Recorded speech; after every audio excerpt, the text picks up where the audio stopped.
Welcome to On the Issues with Michelle Goodwin at Ms. Magazine. As you know, we're a show that reports, rebels, and we tell it just like it is. On our show, History Matters, we examine the past as we think about the future. And in this episode, I'm on the road. I'm in Amsterdam at the office of Dr. Rebecca Gomperts, a Dutch physician and activist for women's rights, human rights, for reproductive health, rights, and justice. She's the fearless founder of Women on Waves and Women on Web. She's provided reproductive health care services for women who are most vulnerable, who've been criminalized and criminally punished for seeking access to abortion, contraception, and just taking care of their healthcare needs. It's a real pleasure to sit down with her on a chilly morning as we talk about Women on Waves, the state of reproductive health care around the world, and also the What's Next project, which is Women on Web. Rebecca, it's a pleasure to be with you and to be with you in your office in Amsterdam. A real honor given what you've done all around the world to help women. Can you tell us a bit about Women on Waves and why it is that you started this important venture, organization, movement? So Women on Waves was founded in 1999 with the aim to provide abortions to women living in places where there's no safe abortions or where it's illegal. And the idea behind it is that if you have a ship and you go to international waters, then it's the law of the boat, where the boat is registered, that applies. So that the local abortion laws don't apply anymore. And at that time, I was trained as an abortion provider. I had worked in Africa, and I had seen women almost dying from hemorrhages and complications from unsafe abortions. And I had worked with Greenpeace. So these two things came together. And that was the start of Women on Waves. Around what time? What year? This was in 1999. And so of course, it was just an idea at the beginning. And then, you start collecting people around you that can help fulfill the idea. And most, of course, important, of course, money.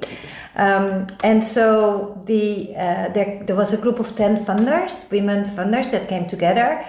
And they were mobilized by another big feminist here in the Netherlands. So I'm standing on shoulders of the Dutch feminist movement that has been working here since the 60s to legalize abortion, for same-sex marriage, for all kinds of women's rights. And they funded the first campaign of Women on Waves, which was in 2001 when we sailed with the boat to Ireland. Were you afraid? No, I wasn't afraid, but it was a strange time, because what was interesting is that just before we sailed there, first of all, we had support from a US organization, the Feminist Majority, and they sent two of their security people, a former FBI woman who had investigated the bombings of the clinics in the US in the 80s and the 90s. And another very nice woman. I don't exactly know what her specialty was, and they were there to train the local women's groups, to train us how to handle any possible, aggression from anti-abortion groups. But just before we went there, we found out that one of the killers, the killer of Dr. Slepian, he had found refuge in Ireland for years, and they had just located him, and he had fled to France, where he was arrested. But it made us aware of, actually how nasty the anti-abortion groups are if you give refuge to somebody who's a killer. So we became a little bit more concerned. But we had a security firm that was going to secure us. The Feminist Majority Foundation, they spoke with the police, so we did everything to make sure that we were safe. And so you begin this and you start in Ireland. Why choose Ireland versus any other part of the globe? Well, we had planned, actually the initial ideas was to go to Mexico, to go to Chile, to a Latin American country. But the logistics, then we would have to buy a ship. It was much more expensive. We'd never done that, so nobody was going to fund us to do that. We had a small grant. We had just a small amount of money. We had 100,000 guilders at the time, and so Ireland was close by. It was logistically possible. We were able to rent a ship for that kind of amount of money that could sail to Ireland. We were able to build a mobile treatment room in collaboration with an artist, Joep van Lieshout. And so it made it feasible to do a campaign in Ireland. Also, it's English language, so it was easier. We had also considered going to Poland, but Poland is a different language. That makes things, you need translators. It makes things more complicated. So, and most importantly, the women's rights groups in Ireland, they were very excited to work with us. And there has been a history of work around this issue. So that was, of course, the first precondition. Is there any women's groups that was willing to work with us on this? Well, and it makes so much sense when you think about Ireland, although what's also interesting is that that's nearly 25 years ago, right?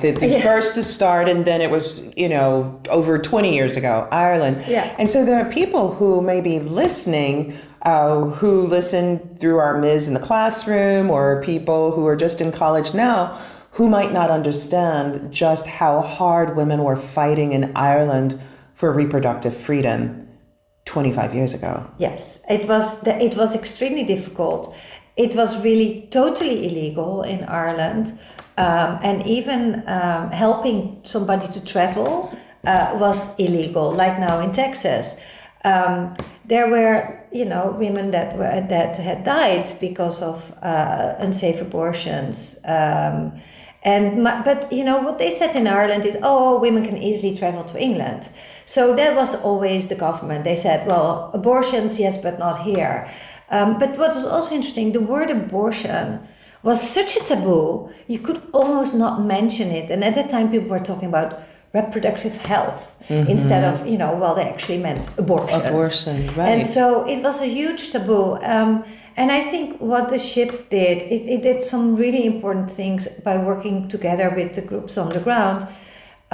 First of all, there was a group that was formed with the boat campaign, Doctors for Choice, and another group, Lawyers for Choice. Yes. And there were these groups that came together, and they were essential in continuing the fight for legal abortion after the boat left. And of course, also after that, we started Women on Web, which was a telemedical abortion service, because after the ship's campaign, we got so many emails from all over the world asking, where's the boat? We need an abortion now, come here. And people sail to us, yes. Yes, come and sail to us. So people were thinking that there was a fleet of ships, sailing across the world. And then we realized, the evolution of abortion pills hadn't started yet. It was only just on the market in the Netherlands. And in the rest of Europe, it was already available in Sweden and in France, but it was not very well known. So we were actually at the birth of this abortion pill revolution. And I think we were very much part of it, and we have helped to create a lot of awareness around it and to train women's rights organizations and a lot of the underground movement, because we really were for democratization of this movement very early on. During the campaign in Portugal, which was in 2004, we actually published on our website how women can do an abortion themselves. Tell us about that, because that's also quite revolutionary. And we also see now pushback that's taking place 20 years after that in the United States, where women are being criminalized. So what was that like 20 years ago in Portugal, leading that movement? Yeah, so I think that in Portugal, it was the same situation as in Ireland. There had just been a mass legal case against, I think, 16 women and a nurse. That the nurse had helped the women to do an abortion. The women there were not convicted, but the nurse was convicted. And actually, I visited her in prison, and we submitted an appeal for her with the European Court of Human Rights at that time. But there had been already a little bit more history about kind of pushing the envelope. There had already been some legal proposals to try to. There was a very strong communist movement there as well. Actually, in Ireland as well, which is very interesting. Right. Both the countries had a very strong Trotskyist or communist or movement, Marxist movement. And these were most of the women's groups, of course, that were part of that.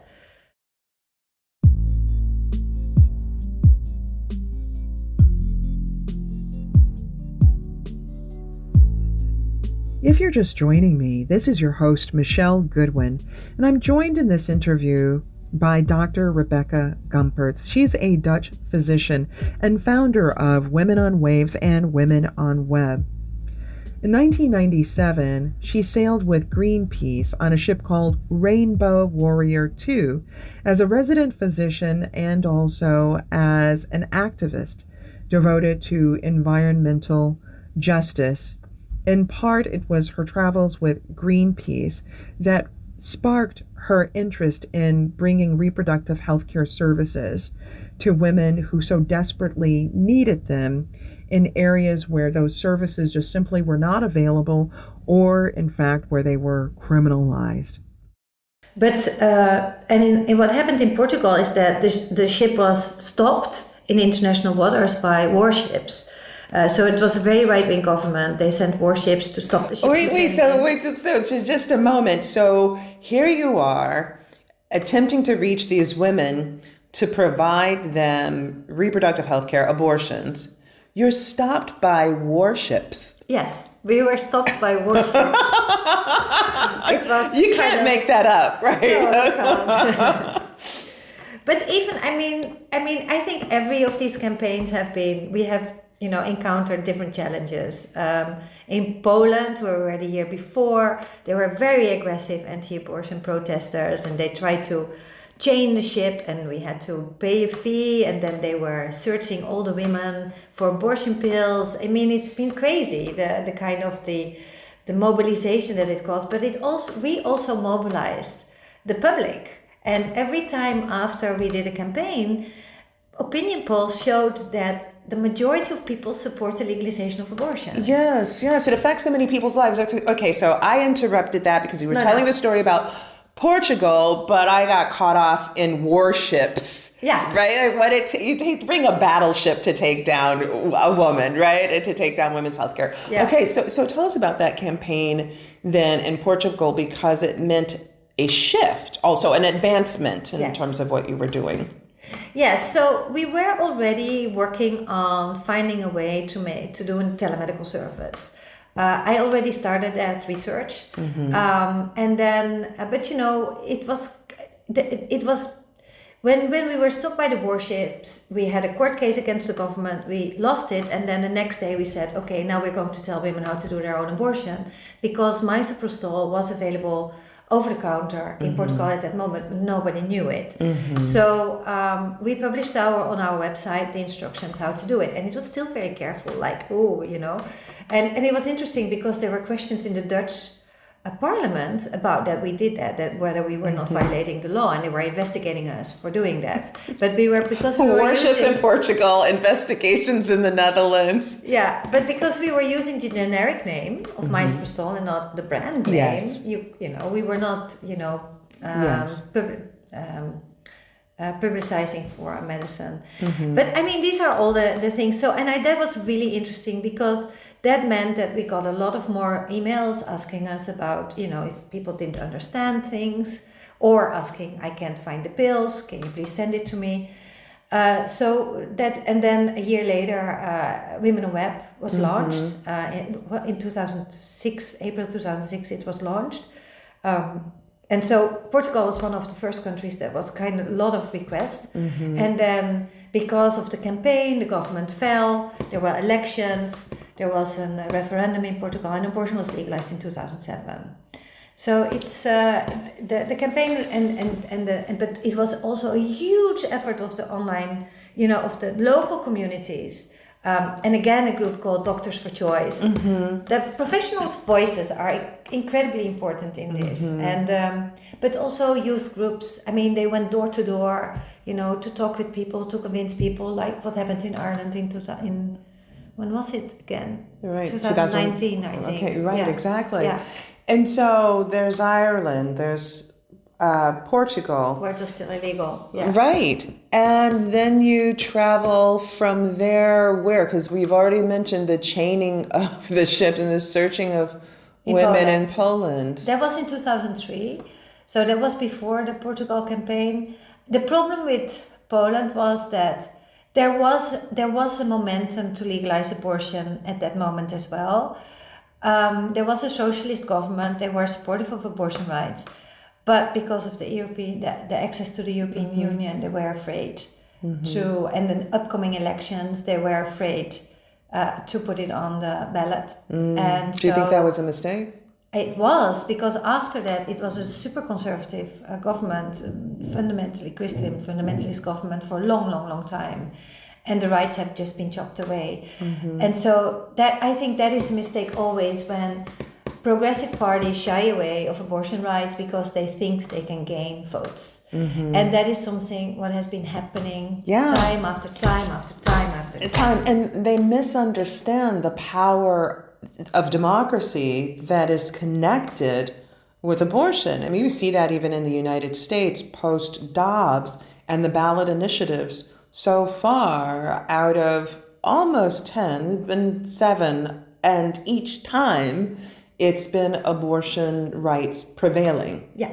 Whether it has been to affirmatively ensconce in states and constitutions the right to abortion, or to keep bans on abortion out of states' constitutions. Each time we've seen people showing up to vote. The one consideration will be matters of voter suppression in the United States, which have always existed, were protected through the Voting Rights Act, but since it's dismantling under a conservative court, it means that that kind of strategy might suffer in those states where there's tremendous voter suppression.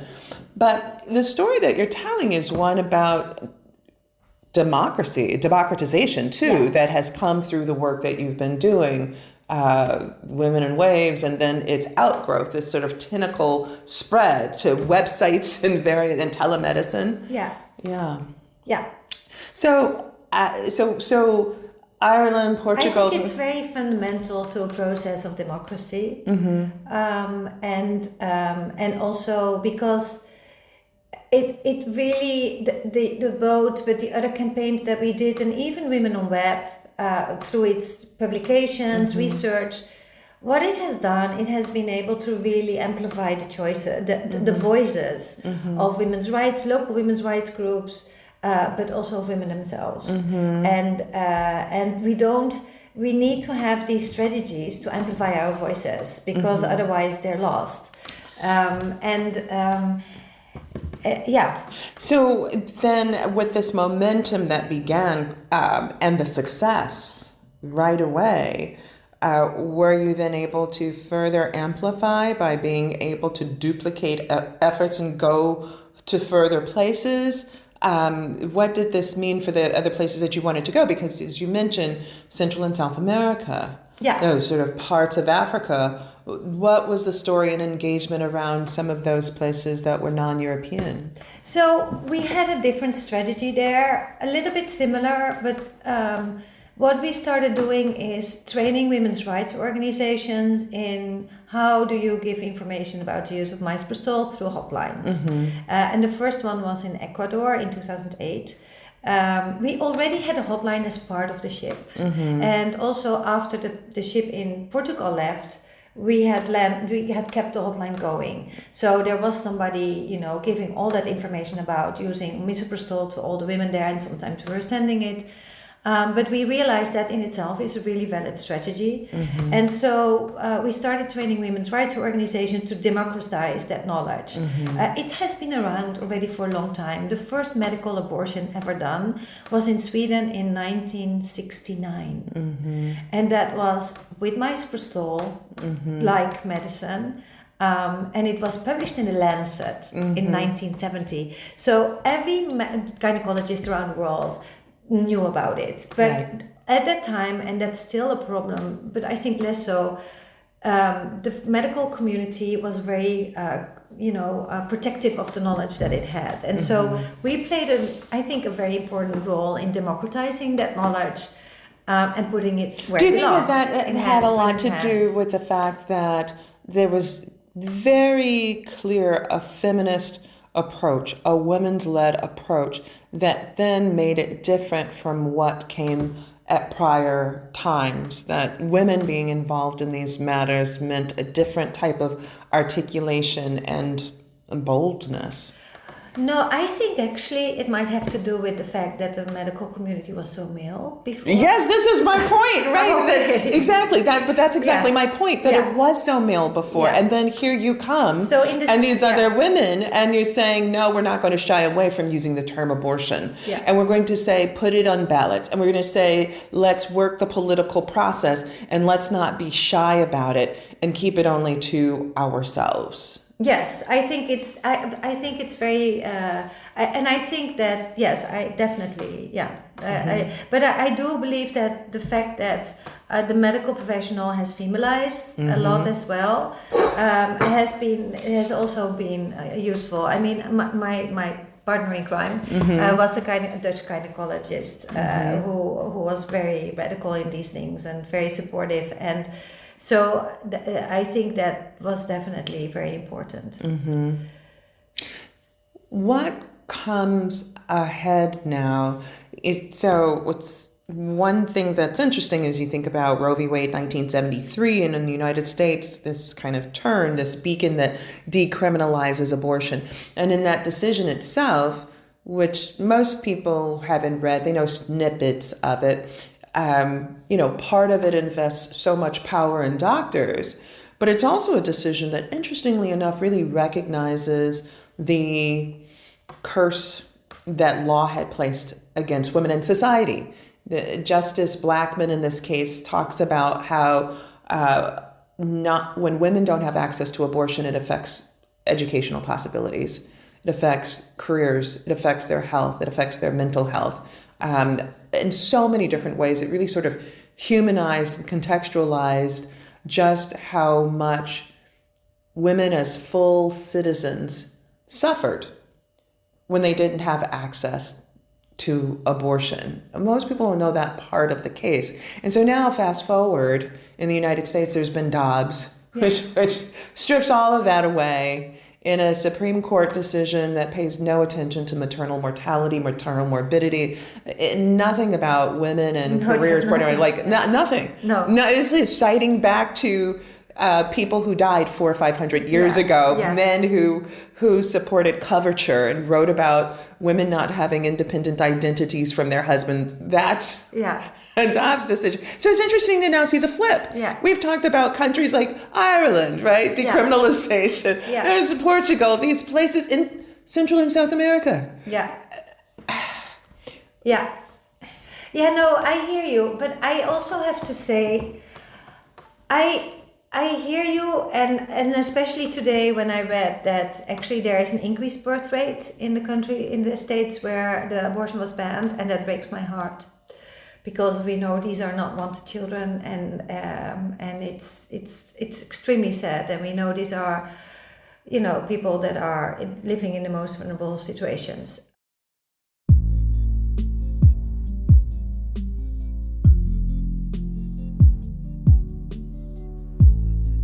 If you're just joining me, this is your host, Michelle Goodwin, and I'm joined by Rebecca Gomperts in her office in Amsterdam. She's a Dutch physician and the founder of Women on Waves and Women on Web. Rebecca is a pioneering physician. At the age of 25, while working in Guyana as a doctor in training, she came to see the reality of the botched bodies, the sepsis, after illegal abortions, really for the first time in her life. She later decided to base her career around providing help to women who so desperately need reproductive health care services, particularly abortions, and in countries where they otherwise would be illegal, and the women and doctors prosecuted for obtaining them. Let's turn back to this interview. But the flip side of it is that there was already a problem with abortion access in the US long before Dobbs. That's true. Long That's before. true. And the cost of an abortion was way too high. The fact that people had to travel distances. And I think there was knowledge about it. But what happened with telemedical abortions in the US, it dropped the price incredibly and making it so much more available for a huge group of poor people.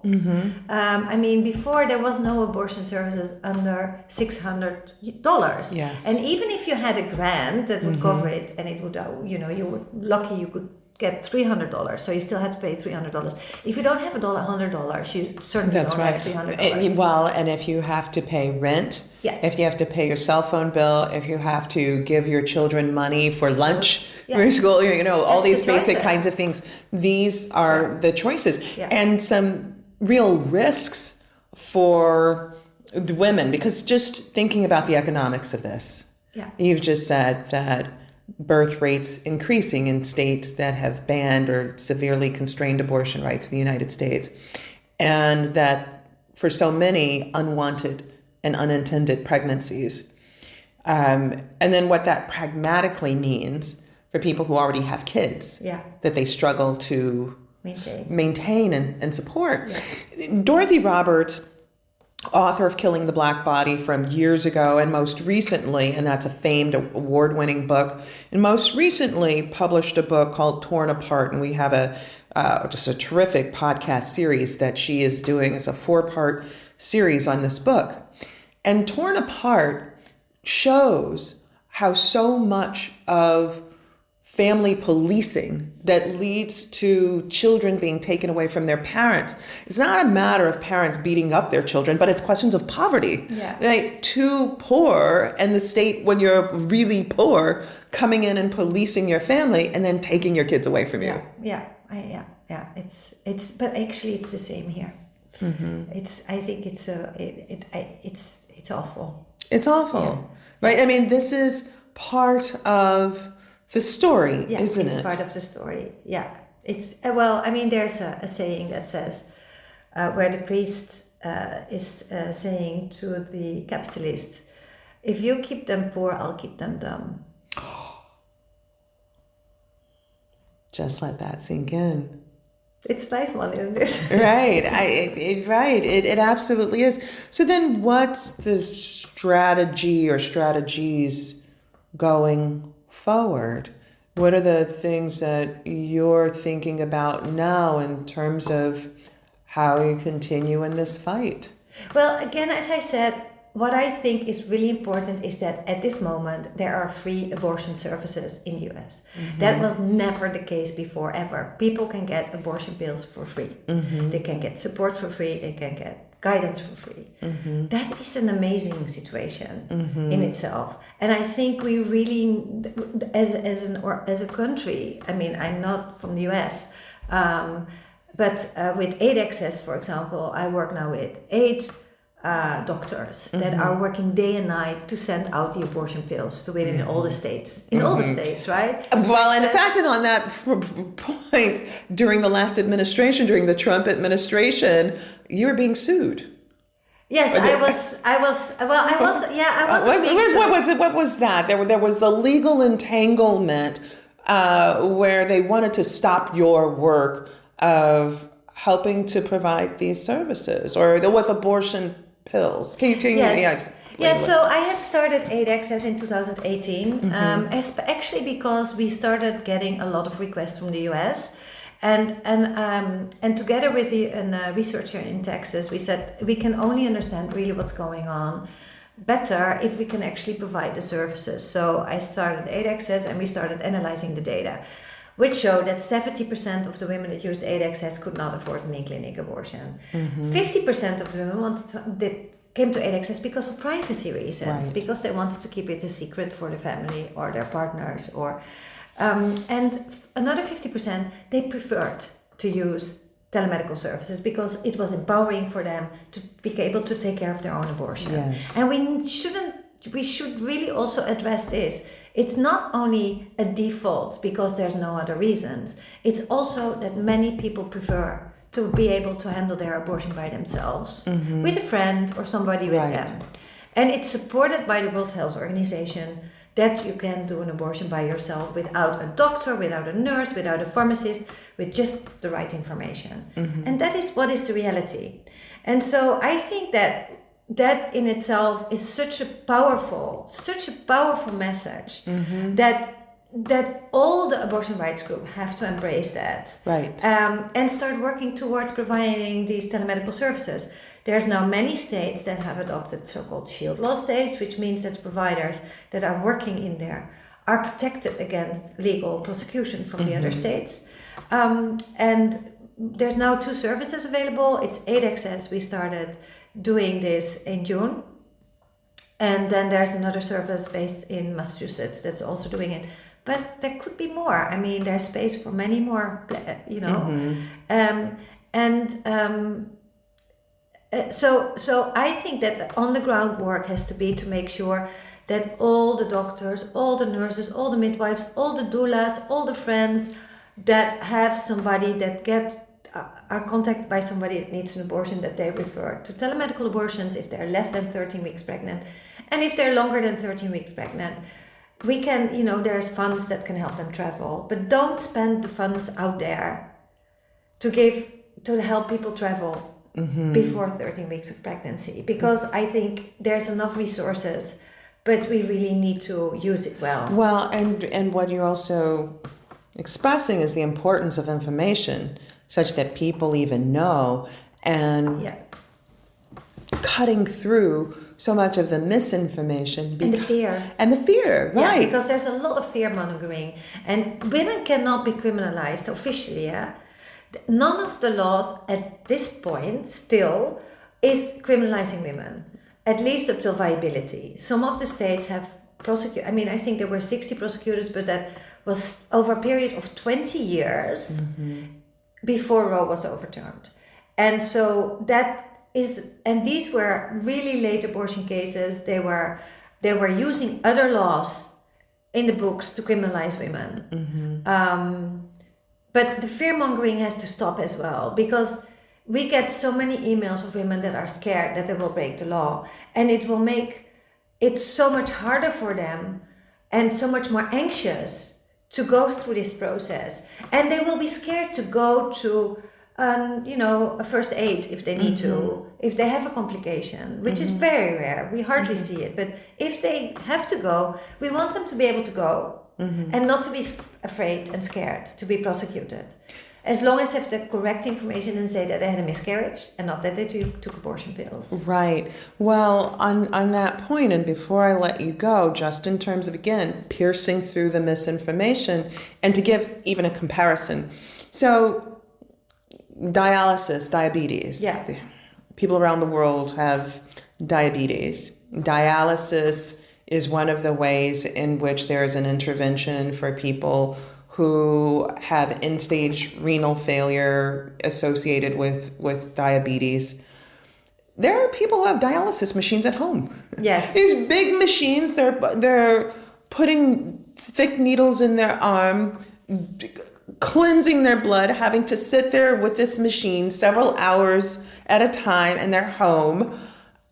No one questions the ability for people to take care of dialysis at home and not go into a clinic 3 days a week for 4 hours at a time. And yet, as you say, there's this fear mongering whether women have the capacity to swallow pills. Yeah. And I would even make another comparison. I mean, in every drugstore you can buy bleach or really dangerous things that when you swallow it, you die. But we rely on people using products the right way, because otherwise, you just have to do everything for everybody. So part of being a human is that you take responsibility and make decisions about what you do, that you educate yourself. That's part of who we are. And we never question that on any other thing that is being sold in a store. So it's really the fact that this is being questioned is misogynist in a very, very fundamental and disturbing way. Before I let you go, a question that we ask every person on our show is a silver lining. What do you see as a ray of hope, a sort of rainbow that is possible to see even at times that seem so challenging in some spaces? Yeah, so for me, really, it has been the resilience of women to be able to find support that they need to. And also working with women's rights groups and colleagues around the world that are non-stop committed to making sure that women have access to abortions and for free if they need to, or for low cost if they can afford it. So what I think that no matter what is the legal situation in the US, no matter what the law is going to say, there will be people that are going to do that. And the abortion pills are really revolutionary in that it really gives women the opportunity to access these drugs and do their own abortions. And it will be available everywhere. It's going to be, whether it's going to be through the black market, whatever, you can't ban abortion pills. That's it. Rebecca Gomperts, Dr. Gomperts, thank you so much for being with me. Thank you so much. I'm so honored that you interviewed me. I'm so honored that I'm here. I'm so happy we're here in your office in Amsterdam and that we've been able to do this. You're so amazing. Thank you. Guests and listeners, that's it for today's episode of On the Issues with Michelle Goodwin at Ms. Magazine. I want to thank each of you for tuning in for the full story and engaging with us. We hope you'll join us again for our next episode where we'll be reporting, rebelling, and telling it just like it is. For more information about what we discussed today, head to MsMagazine.com and be sure to subscribe. And if you believe, as we do, that women's voices matter, that equality for all persons cannot be delayed, and that rebuilding America and being unbought and unbossed and reclaiming our time are important, then be sure to rate, review, and subscribe to On the Issues with Michelle Goodwin at Ms. Magazine in Apple Podcasts, Spotify, iHeartRadio, Google Podcasts, Stitcher, wherever it is that you receive your podcast. We are ad-free and reader-supported.